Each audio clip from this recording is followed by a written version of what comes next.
Le ministre britannique des Affaires étrangères James Cleverly, immédiatement après avoir assumé la responsabilité de la diplomatie anglaise, a appelé à un rapport géostratégique détaillé sur la question du Sahara marocain et du conflit maroco-algérien, afin que l'État puisse établir une stratégie claire sur laquelle prendre des décisions importantes sur l'objet. En effet, le fonctionnaire susmentionné a chargé le Centre britannique, ONCUC, de préparer le rapport, qui a récemment été placé sur le bureau du ministre britannique des Affaires étrangères. Un journal israélien a pu obtenir des parties importantes du rapport, car il en a divulgué des paragraphes importants. D'autre part, le rapport indique que l'Algérie a perdu les capacités logistiques et militaires pour déplacer le Polisario sur le terrain, en raison de la force des marches marocaines et de leur chasse aux cibles militaires avec une extrême précision. Le rapport britannique a également souligné que le Royaume du Maroc a été en mesure de résoudre les problèmes de manière très large sur le plan politique, en particulier après que de nombreux pays ont établi leur représentation diplomatique sur les terres du Sahara,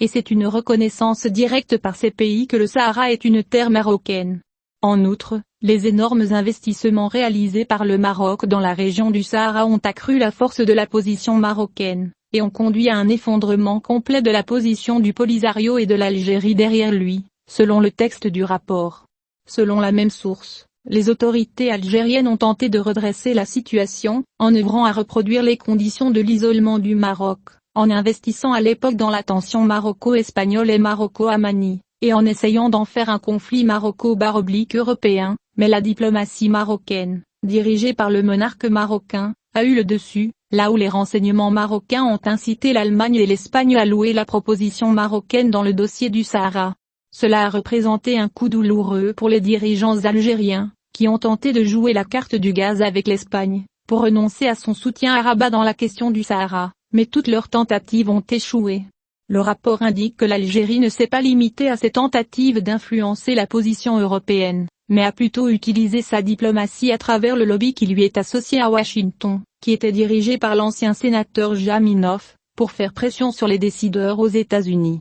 État d'Amérique à revenir sur la décision de reconnaître la marocanité du Sahara, mais le président américain Joe Biden a insisté pour ne pas ouvrir cette question à la discussion, et que la décision américaine est irréversible, et c'est ce qui a causé une grande frustration au sein de la diplomatie algérienne. Le rapport indique également,